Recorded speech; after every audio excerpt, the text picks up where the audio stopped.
Hello, hello, hello. Welcome back to Rise Up in Real Estate. I literally just almost hit the end stream button instead of the banners button, and we would have had a 10-second show today. But welcome back to Rise Up in Real Estate. We're in the middle of season 8 or the beginning of season 8, which is called The Agent of the Future. We put some thought into this season. It's not just an afterthought. We're going to talk quite a bit about what it means to be an agent of the future. And I've got one on the call today. I've got one co-hosting with me. Lawton, good morning. Morning. How you feeling today? Good.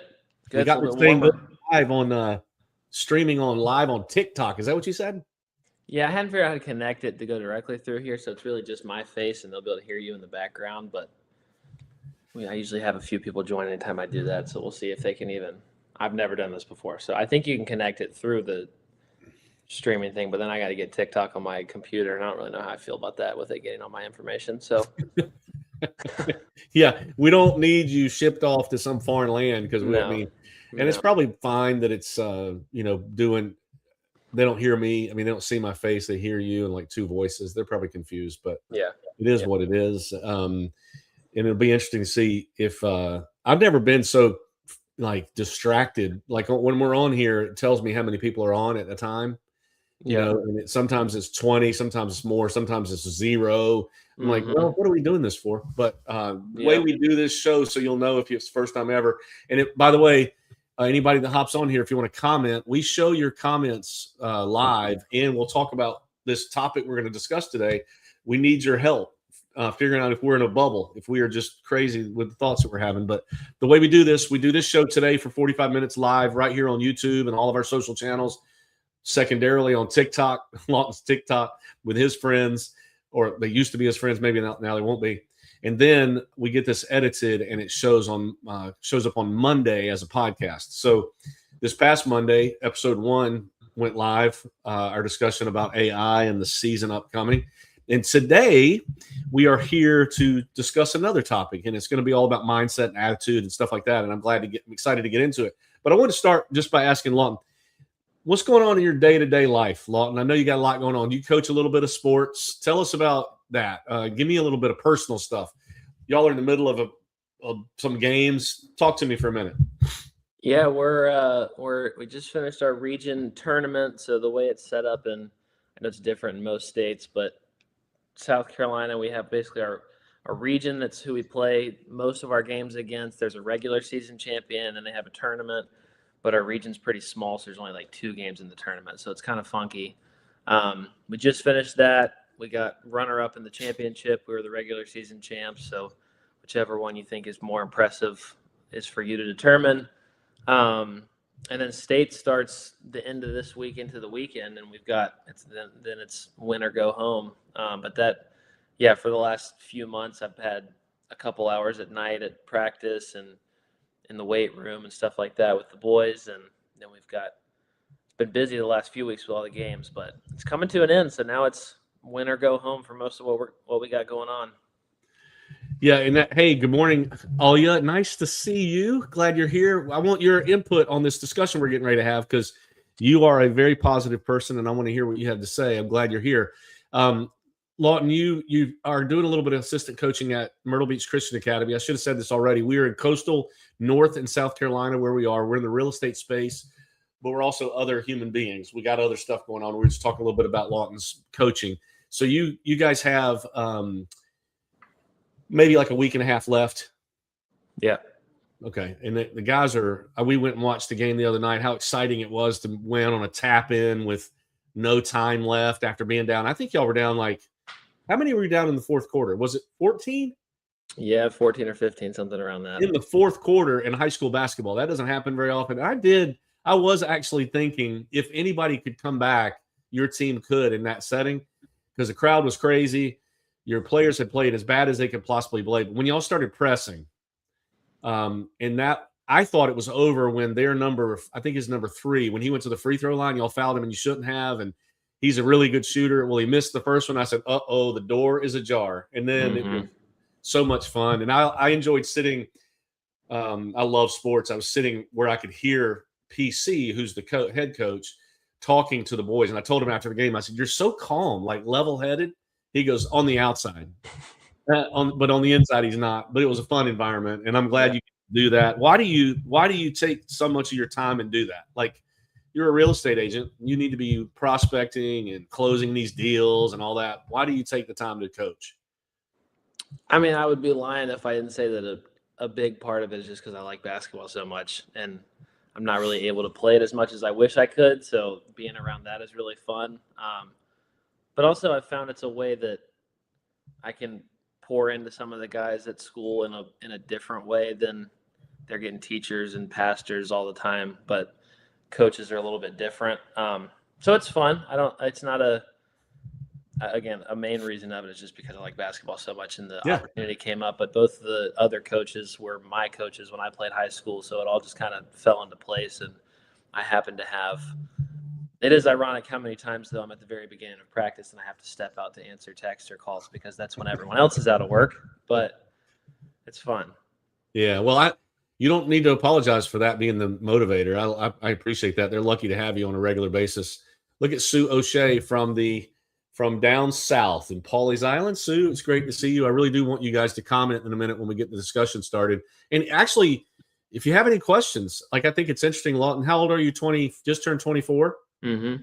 Happy birthday, by the way. You've had a birthday since our last episode. The ripe old age of 24.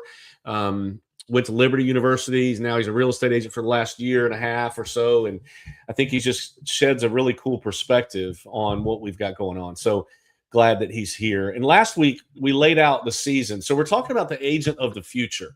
Now, immediately when I asked people last week what agent of the future what they thought of was, it's almost like the Jetsons. Like, how can we automate and digitize and leverage all those fancy words for less, more work and less time, right? That's what Lawton kind of shared last week. He said, I can literally do my business in a sixth of the time that I did it even last year with the introduction of all the AI tools.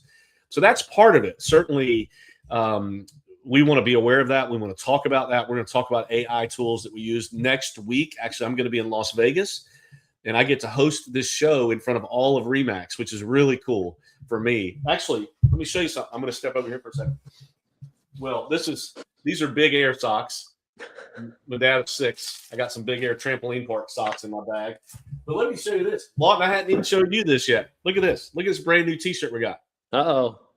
Look at there. Rise Up in Real Estate. So I'm going to be wearing this next week up in front of all of RE/MAX. We're going to have Tyler Morton as our guest. Lawton's going to zoom in, and Ashley's going to be sitting beside me on the stage. Look at the back. Livestream, podcast, YouTube, socials, repeat. Rise Up. How cool is that? I'm a very good T-shirt designer, but I love the color.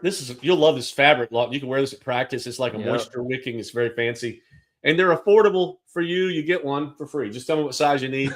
Anybody else want a T-shirt? If you'll advertise the show, you put your size in the comments, and I'll be happy to send you one because I ordered 24. I got to have at least 24 people that want one.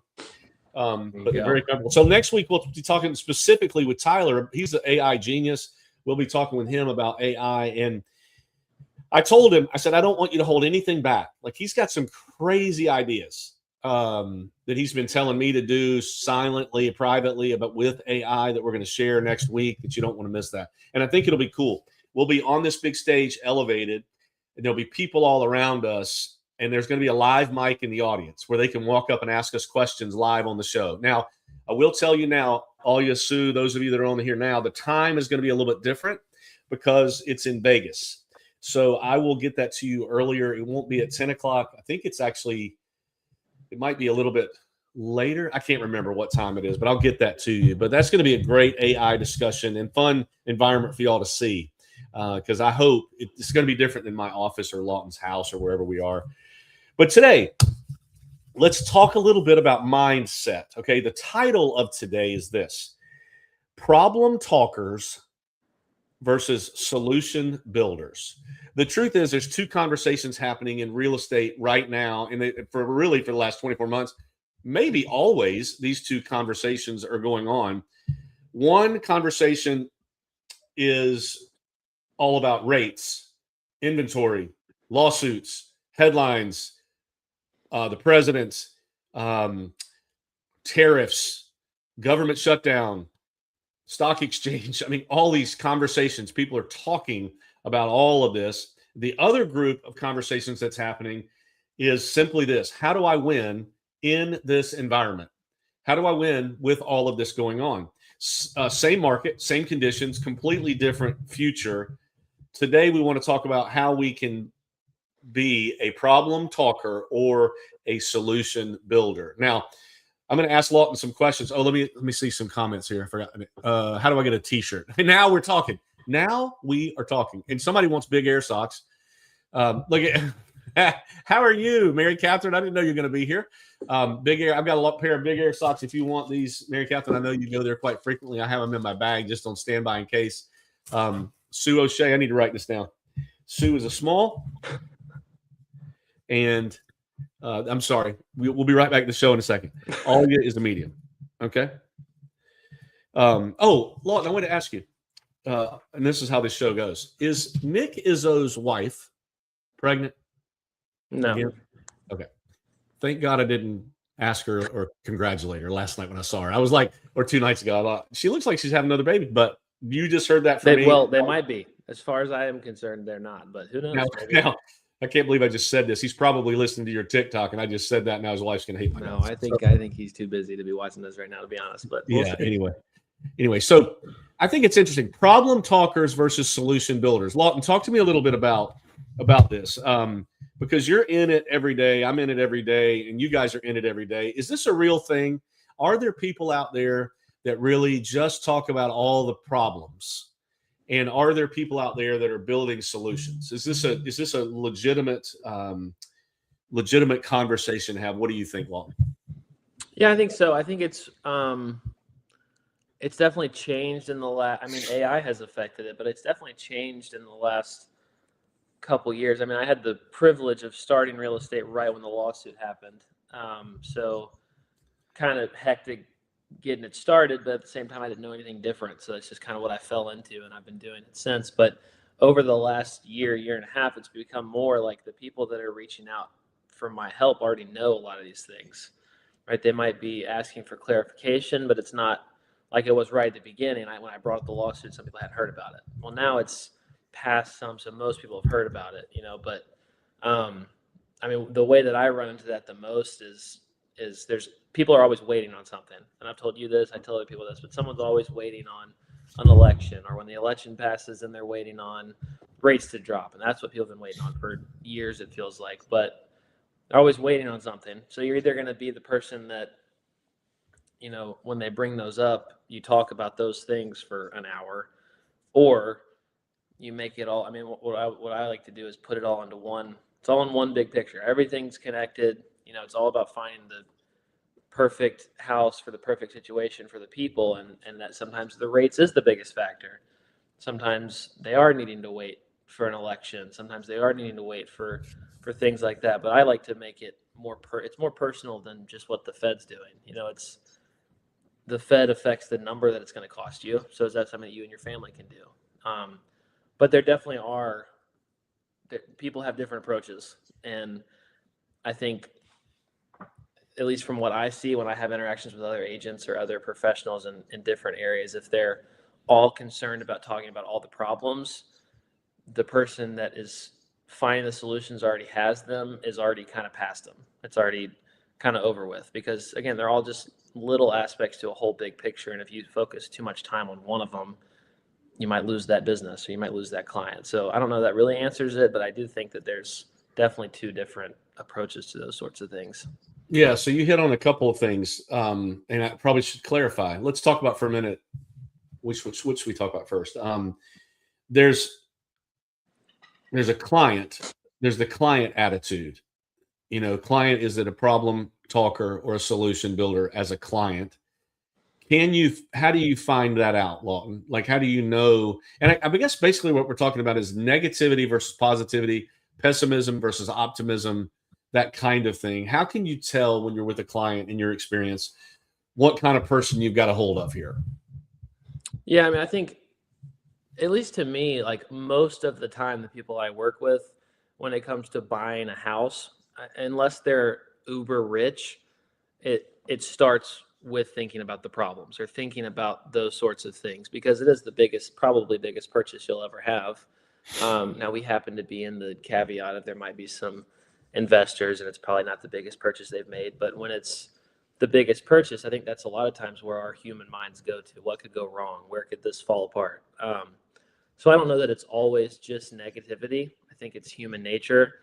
But I think really quickly, through asking the right questions and just having normal conversations with people, maybe not even about real estate right off the bat, you can pick up on their personality and where they're going to jump to. You can find out really quick if you're talking with a couple and very quickly they're talking about the issues they see in a house you walk through, or they're being worried about this and this and this, or if their response is, yeah, well, I know those things are maybe a little bit messed up, but all like everything's fixable, right? So it's pretty quick. And I find a lot of times it comes through maybe not real estate conversations, maybe conversations about the world or their lives or what's going on. You can find out pretty quick whether they're quicker to go to the negative or quicker to just kind of be like, let's just figure it out. And do you have certain questions that you ask everybody, or do you kind of use your ability to have conversations just to unfold all of that, or are there specific questions you ask? No, I mean, most of the time it's case by case. I really do view it most of the time as I'm just hanging out with people, and I happen to be the professional in figuring out how to purchase or sell a home. So I can correct certain things and teach certain things, but most of the time the people I work with, we're just hanging out and having conversation about things. I mean, of course, if it's as strict as, hey, you're coming into my office and we're going to talk about a buyer consultation, there's some things I'll go through, or same thing with listing a house. But it's really case by case. And I guess a lot of times I'll start out figuring out the why of what they're doing. And usually figuring that out, why they're coming here, what's making that happen, what they're looking for. Like those things open up every can of worms possible, and you find out way more than you wanted to know. But usually that's good info going into it. Yeah. So here we're trying to figure out the agent of the future, which means you will be an agent in the future. And the way to be an agent in the future is to figure out how to do it best so you last. Because there is an idea that a lot of you that are in real estate right now won't be in 1 year. I mean, there are a lot of people saying that you won't be. But I think, and we think, if you figure out these skills of how to be this solution builder instead of a problem talker, then you will last. That's the whole idea of what we're talking about. So those of you that are listening, throw out some ideas or some questions that you might have for this whole concept. We're talking about, I was asking Lawton a little bit about, like, if you know you have a live one, a customer client that you're having emails, texts, in-person conversations, how do you know if they're like that person that's going to just stand on the problems, or if they're going to build towards a solution? And good advice, questions that you ask. And I think it was wise what you said, Lawton, too. Like, I guess everybody kind of we need to be smart about it. We need to be aware. We need to know how all the things affect this giant purchase we're making. But for a client, sometimes I've been at places where they just, enough is enough. Like, if we know we're never going to get to the positive, then what's the point? Because it's draining and it's tiring. And I guess, do you push through all that, or do you move along when you have one? Because you can't really change somebody's character, can you? I mean, you really can't change. And I was always curious too, like even when I'm talking to people now, when they're super negative or just want to talk about the problems, I try to find out why. Like, what has happened to you? And you can't ask it this bluntly, but through questions, what was your, like this? I used to always ask this and thought this was, tell me about the last time you bought a home. Because you're going to learn a lot of things about that. Just like the question you just posed. Tell me why we're talking. Like, why are we making this purchase? What is it? What's it mean to you? What does it encompass? But when you ask somebody what they have been through, they might have had a terrible agent. They might have been lied to. They might have had something change right at closing where they have to owe a whole bunch more money than they thought. So they might just not have a great positive attitude about real estate agents. We don't have a great reputation. So there's all that stuff you have to work through, right? Is where Where is their mindset? And then the other side of it, and this is perfect for you guys. I want y'all are asking so many questions. The ones that are listening, I appreciate you throwing the questions out there. Like none so far, but go ahead. Anyway, this isn't about guilt; it's about performance. Then on the other side of the coin, you have real estate agents. Now, there's almost 5,000 in the market we're in today. 8 or 9,000 in the Charleston market, several thousand in the Wilmington area where we do all this. In Florence, there's a few hundred, several hundred. How do you know? Well, let me ask you this: do people get reputations for being a problem talker or a solution builder, or do agents get a reputation over time? You're nodding your head a little bit, and I don't want to mention names, but do you start to know who's which? Yeah, I mean, because I mean, at least for me, if I have a buyer, a lot of times, I mean, this had just happened literally this morning, but over the last couple of days, like I have a buyer that wants to make an offer. It's very low. I know this. They know that. I reach out to the listing agent, talk to them, and there's some people that I know that if I have a conversation with them, they're going to come back to me and say, well, let's see how we can figure it out. Like, where can we get to that it's good for both people? And there's times that you get to, we're not going to be able to get there, and that's fine. I mean, you want best for what both people are getting. But there's other people that you come in and say, hey, we're going to be coming in kind of low, like kind of where your client's at, and it's just shut down.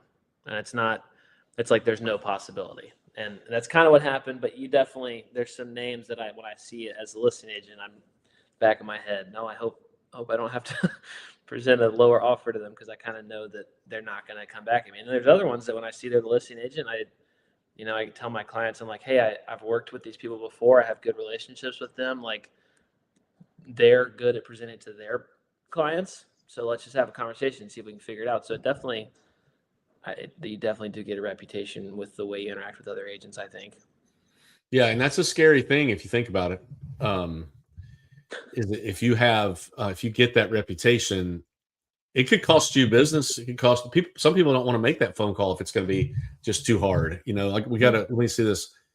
This is Mary Catherine, by the way. I can usually tell if they've been through a few agents at some point, the clients are a problem. If they make an effort to push forth and do what you need them to do to get their house lot listed, then you know that it goes smoothly. So this is true. You learn from asking, like if they've been through a few agents, and I've always been kind of the guy that says, I always default to the agent and think the client or customer is crazy, because I know the agent's better. That's not always the case. And if you're a customer or client listening to this show, just remember that we are a group of agents that are trying to we're trying to protect the public. That's our goal in doing the transactions that we do. But if they start by saying, yeah, I've been through about 4 or 5 agents, red flag normally, or maybe they genuinely are trying to find someone just like them. They might be out there though, trying to find somebody that'll say what they want to hear in a lot of cases, especially in this marketplace. But you talked about something a minute ago, Lawton, that I really appreciated. And that's kind of the whole idea of solution builders. When you have an agent on the other end of the deal, no matter what you bring to them, and they start by saying, all right, let's see how we can get this done. Let's see is there a possibility to make this happen? Right. That's a solution builder. They're looking, because they represent their client. You're bringing, and the seller's probably going to get aggravated at the low offer, but they are going to be the buffer between you and the seller to help them understand, hey, let's look at it, because it's true. If the buyer might just be playing hardball and the seller shuts it down, and that might have been the buyer for their home. Mm-hmm. So the agent is looking for a solution. And you said you had one like that this morning. That's ironic. I know. I've been showing them around, ironically, in Pawleys Island, which we've seen a couple of times. And that feels like that's like 100 years away when you have to drive down there for showings. But showing them around, and we found one that would be great for them. It needs work. And it's really the situation where I talk to my buyer and they're like, hey, this is what we're happy with. This is the number we'd be good with. Can you present it? And it's also on me as their representation. Like, that's the reason I went to the agent first and said, hey, listen, I've got an offer that I'm probably going to be presenting. It's going to be super low. You're not going to like it. I wouldn't like it if I was a listing agent, but it's my job to get my clients what they're trying to get. So it also plays a part in how I approach it at first. If I come in and say, "Hey, it's only worth this much. This is what I got you. Like, this is your best bet." Well, that's not representing my clients the best I can, because I'm already setting us off on a bad note, right? So, but yeah, we're currently in talks much like that. But it's interesting to kind of figure out. But it's not one of the people on the other end that I'm scared to have these conversations with in this situation. I've worked with them a couple of times, and it's a good situation. But I'm not feeling very great about this one, but we'll see if we get there. Well, I mean, there is a lot of emotional maturity on what you just shared. That what you said in saying, "Hey, I wouldn't like it either if I was in your shoes." That's empathy. That is getting everybody on the same level, or you're trying to. And I'm assuming you meant what you said. If you meant what you said, you're not being fake. Then you are letting that other human being know, I would feel exactly like you feel. So don't shoot the messenger, right? Let's just work through this together. I think that it's like psychological warfare, isn't it?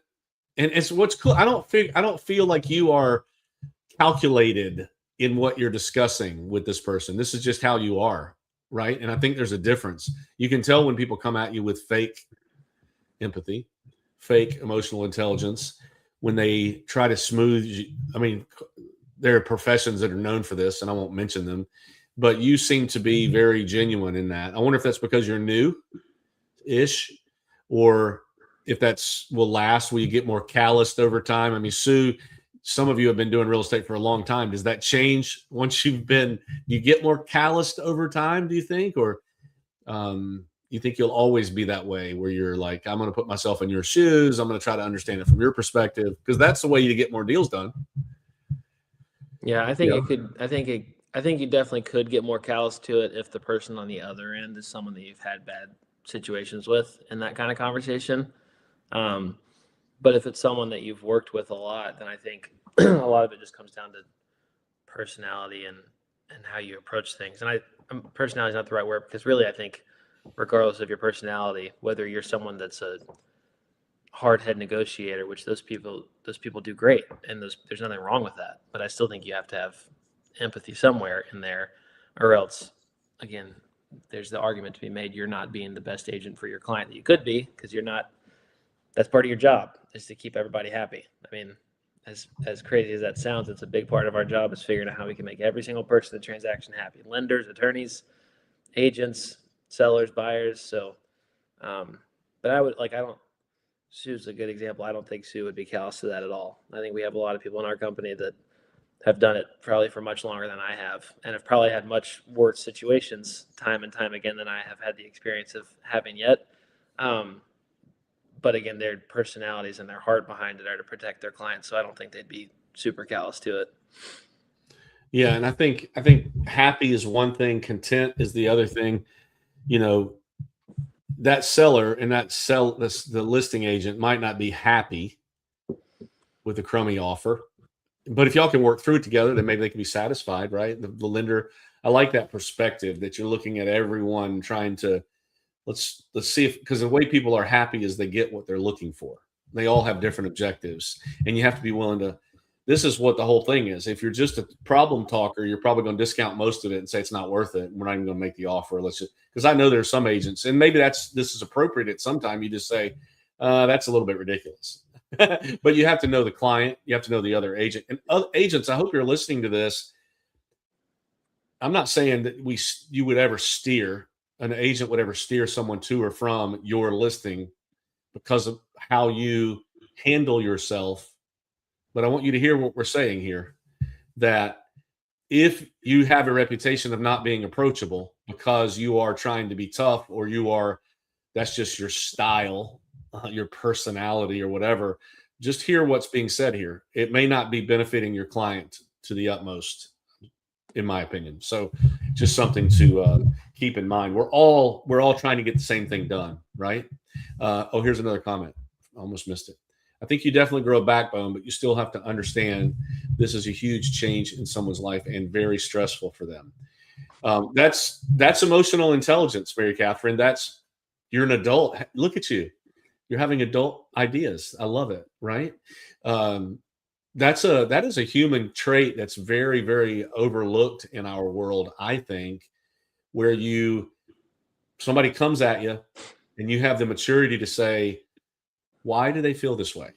Why are they bowed up like a porcupine? What is the reason? And one reason is this is a huge purchase. We have something going on personally in our life like this right now where it is might be the right thing for us, but there's a lot of moving parts. Like what did Mary? I saw you laugh. Joey's here. I have a client just like that now. Yeah. I bet you do, Joey. But if you don't, it's weird because I'm in my office and I can hear Joey's in this office listening to this show. I can hear it across the hallways pretty cool. A lot of things come to a screeching halt when you don't have emotional intelligence. And if somebody's not a solution builder, if they're a problem talker and you just discount it and you don't want to deal with it, you might lose opportunities. So I think this is pretty. I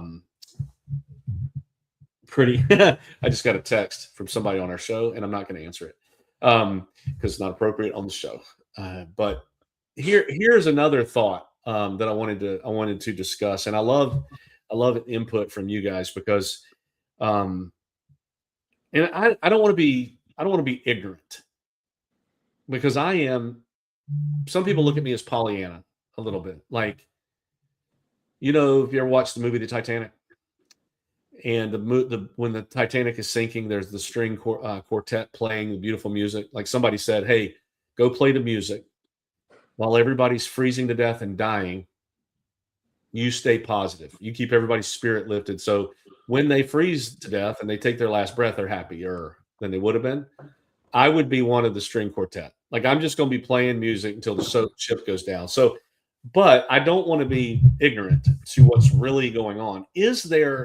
Does it make sense to look at all that's going on in real estate right now in our let's call it the market, which I don't even love calling it that. The rates, the right now, like today, it's the shutdown and it's the tariffs and it's Trump hopping on and off airplanes, flying around the world saying if they don't, they're going to regret it. All the things, and I could mention probably 10 more things. Does it make sense really to look at those things and say, what is the opportunity in this for me?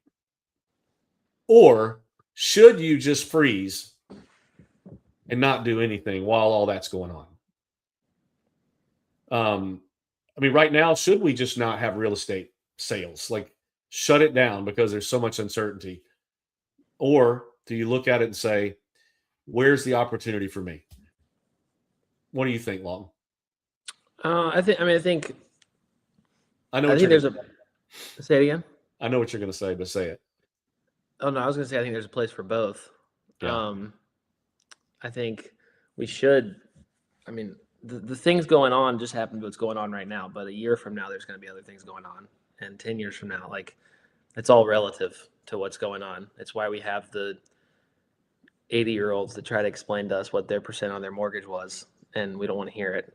But there's always something like that going on. So you do have to find a way if you want to keep working in real estate. If you don't, then you don't have to find a way. Go find something else to do. But if you want to stay in this business or a lot of other businesses that are affected by outside things, you have to kind of find a way to react to it. I don't know that you should ever freeze, but I think there are different times in life where you can be, or in business and life also, where you can be really active and you can be proactive, you can be attacking things. But when crazy stuff happens, I think there is a place for being reactive. COVID happened. You had to be reactive in a lot of things. I don't think it's bad. I don't think it's the same as freezing. If you freeze in one place and get woe is me about everything, well, you're probably not going to be working, especially in this business, for very long. So yeah, I don't know if that really answers it, but I think there's a place for both. Yeah, I thought you were going to say that, and I thought also the way you've answered questions on this show in the past is it depends on the person. It depends on their circumstance. Like let's say someone has just had a spouse die and they're in a 5,000 square foot house and they need to downsize. They're not watching the news going, I can't do this right now. They have to do it because of their situation. And I think that's part of the discovery that we need to do better in real estate is, like you mentioned a few minutes ago, find out the why. A lot of times the why trumps the market. I mean, even when rates were 18%, which I agree with you, like that's not relevant to right now because prices were different, and all of it was different. But when there's people that buy in every market. Like when you said COVID, Sue, maybe give me some examples of things in your career that you've been through that were drastic. Like I remember 9/11. I mean, can you imagine being a real estate agent then, or a buyer or seller then? What if you had your house listed during 9/11? Some of you weren't even born during that, but what if you had your house, you listed your house March the 12th, 2020, and a few days later the government said real estate's not essential, attorneys are closed. You know, what do? Well, you take a minute, like we talk about all the time. You take a minute, and then I think you evaluate how important it is for you. How about short sales? Some of you were very active during the short sale foreclosure nightmare that we went through in 08, 7, 8, 9. A lot of agents just said, oh, this is the worst. This is terrible. Like wish Lori White was on the show. I'm having lunch with her today. She had a robust business because she learned how to do short sales. And a lot of people wouldn't take the time to do that. That's a solution builder. That's someone who looks at opportunity. Like your basketball team did this the other night. I watched their faces. We're talking about teenagers, of course, and it's so hard to motivate high school boys, especially with egos and all that they're going through growing up and, all that stuff. But I watched, they were down a bunch of points. They had the opportunity to quit or finish. And I don't know, what do you think, Lawton, was the turning point the other night? Why were they able to come back after for the whole game they couldn't? What made the difference? I think there's always in every game, and it's hard to point out sometimes, but every game there's one moment that happens that if you win that moment, that's when it's going to switch, and that really determines the game. Like we had that game. I don't remember a specific moment, but I know I don't know that there was ever a moment in that game that we thought we were totally out of it. I think we were getting really close. We almost didn't leave us enough time. But when we turned the switch and we got a couple steals and got a couple points, and then instead of 13, it was 7. We were over the hump. We knew, we just got to do that a couple more times. Last night we ended up losing, but we missed a buzzer beater. We lost last night, and there was a moment where there was like you could feel it. Like, hey, if we score right here, I think we might come back and win this game because we're losing the whole game. But we happened to miss the layup, and they got the rebound and got fouled. And it was kind of like, oh, well, that was that moment, and we lost it. So I think there is that moment that happens that it's kind of like that's the switch. I don't know if this is why I do this show. I say it every week. I learn something every week on this show, and I take notes when my 24-year-old relative is speaking. I saw that moment and parallel this to real estate. We're talking sports, but think about the moments. Like Sue, thank you for sharing this. She bought her first condo when she was 23 at 13. Well, good for you, 23, Lawton. There you go. She's setting the standard.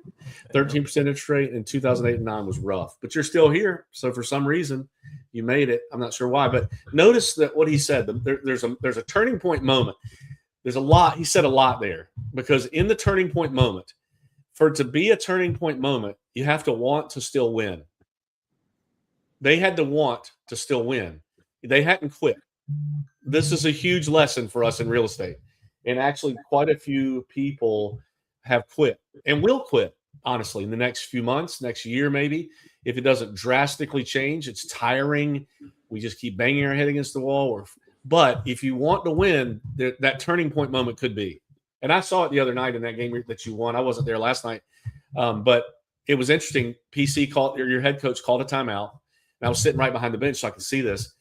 He sat everybody down. I don't know if he does this all the time or he just did it in this one game. He wrote something on the clipboard. I couldn't see it.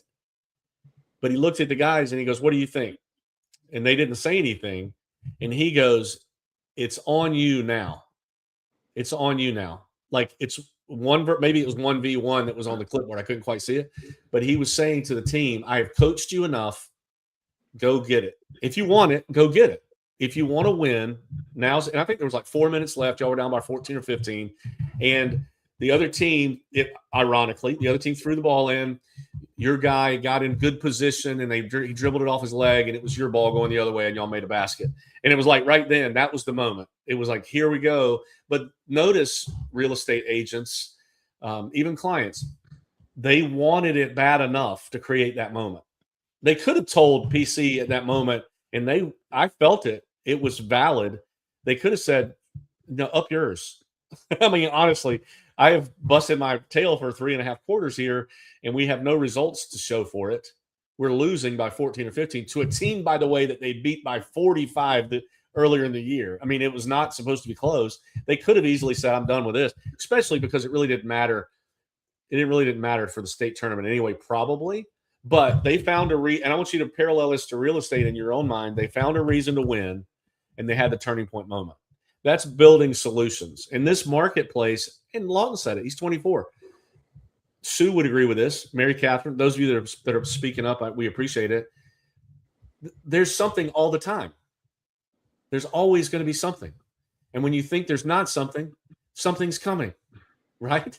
I mean, who would have thought 9/11 we would have had COVID, or we would have had 2007, 8, 9, or we would have had tariffs, or we would have had unemployment, or we would have had the stock market crash. You know, who would have thought? Well, you know, who would have thought that is the smart people that realize there's always something.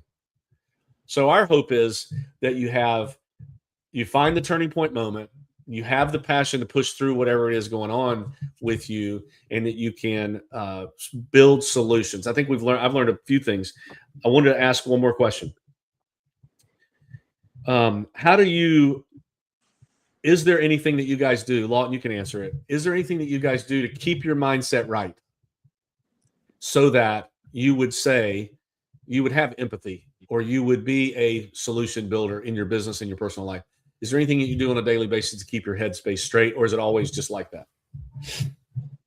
I mean, for me, it's being consistent with things outside of work and going to the gym and having a devotional and things of that nature that I do every day without fail. Because if I don't, one, it affects me more than just real estate, but I don't know, it kind of keeps me in touch with like my real life that's going on. So when I have conversations with clients, I realize like there's more going on with them than just buying a house. Like they have that on top of trying to stay in shape, trying to eat well, trying to have good relationships with their family, and like these things. So that for me, like going to the gym has been a big one the last 6 months of like, no matter what's going on in any transaction that's going on, like I'm doing this. And the nice thing about real estate is you can still kind of work while you're there. But I'm going to set aside this time, one, so my mental can reset. So then when I have a conversation with someone, I'm not stressed. I'm not at the very end of my fuse, because if I am, a lot of the things that clients are going to bring up are going to tick me off if I have no fuse left. And that's not fair to them, right? Like they really, when they're buying a house, when they're going through all that, like they should be the one that's closer to erupting than any of us. So that's what it is for me. And I know that that's the same for a lot of people, like having these things outside of work that are consistent, that you don't give up because it makes you better to then be a better agent for someone else. Yeah, routine. You said a few things to get your mind centered. I'm sure that all of us have, but when you don't do those things, doesn't it affect you? Like you said, it makes your fuse shorter. I like that. And are you doing it to keep your fuse long? Is that the right way to ask that? Are you doing those things for that reason? Or are you doing those things for your own development? Is it both? What is it? No, I think it's more, I'm doing them for my own development and myself. But because I pay attention to how I feel and how I act, like I can tell very quickly, oh, there's way more benefit to this than less weight and bigger muscles. Like there's way more benefit than just that. So I think it probably starts out as something that's personal and selfish, but when you can be logical and wise and look at how it's affecting you, there's some things that might have the adverse effect. Like it'd be really easy for me. The playing video games for an hour would have the same benefit of clearing my mind and relaxing me. It would have all those benefits, but it wouldn't have the benefit of all of the. I mean, that's a poor example to compare that to lifting weights, but there's some things that you could have some real benefit personally, but then when you go back into work, you don't feel like you've rested at all. So I think noticing that after the fact and paying attention to it's really important. Yeah, that's pretty wise. Isn't it interesting too? I think take a step away from your business. Like, don't read a personal development book, business book. Go to the gym, take a walk, nice dinner with your partner, whatever it is, refuels you. And I love that you're doing it for you. And an overflow of that is better business. Challenge for you now, Lawton, is doing that as you get busier, staying committed and leveraged enough. And you're smart enough using AI probably that you're not going to, you might even recognize you are busier, but over time, as you get more and more busy, still being devoted to that. My prayer is that you would continue to be that way. There you go, Joey. Go cook some barbecue. That's a note just to stop the show on. And that's actually it's a hobby for him. It's part of Jeremy's told me the same thing. Jeremy Blanton. It's part of a de-stressor. There's so much in this conversation. If it's too hard of a recipe, that stresses me out. So it's all case by case. You got to find out what it is for you. Yeah, that's exactly right. And I hope that everyone has thought of this over time, because if you don't have time where you can, I mean, you've heard us talk today about empathy. To have empathy, you have to have a pretty clear head. You have to have a good understanding of who you are, comfortable with that, confident in that you're willing to take someone else's things that they're going through and feelings, justified or not, and relate to them. And be able to build around it, just like what Mary Catherine said. Sometimes you just have to take it on the chin and be willing to do that. So great conversation today, Lawton. I appreciate that. We missed Ashley today. Ashley had another appointment. We've got a big meeting coming up that she's responsible for, so she's not here. But really pertinent conversation. I'm excited for this to be a podcast episode and to see the traction and leverage that it gets to people out there. Remember, we're in coastal North and South Carolina, and we're here. Rise Up in Real Estate. The purpose of this, even though real estate's kind of our industry, so to speak, our goal here is to help you rise up and in wherever you need it, whether it's in the gym or with your friends, or whether it's, thank you, Sue, whether it's with your spouse, whether it's with a client. Today, I'm hoping that we've shed some light on that circumstances around you are always going to be different, changing, and not positive in all regards. The only way to win is to be able to say, where is my opportunity in this? And how can I empathetically apply that to whatever situation that you're in? So, Lawton, if you got any closing comments, go win the state tournament. That would be fun to talk about next week when we're back on the show. Do you have any closing remarks? Nope. The only comment I had on TikTok was, do you want to pay for my DoorDash? So I'm not really sure that helps our conversation at all. But I mean, sometimes you have to have empathy. I mean, how hungry is that person? And they're gone now. That was a while ago. Okay. I mean, the short answer is no. Yeah, we don't. That's pretty funny. So next Wednesday, pay attention. I will send out a different time for this show. You can go on, if you're on a social channel or you're on, especially on YouTube, you can hit notify me or subscribe and then hit the bell. And every time we go live, you will get a notification. So that's a smart thing to do. But I will send a link next week like I always do, but the time will be different. But Lawton, I appreciate you. I hope you have a fantastic day. I'll probably see you at 11 at the next meeting. But thank you guys for tuning in to Rise Up in Real Estate, the agent of the future. And we will see you next week from Vegas. Thanks, buddy. See ya. See ya.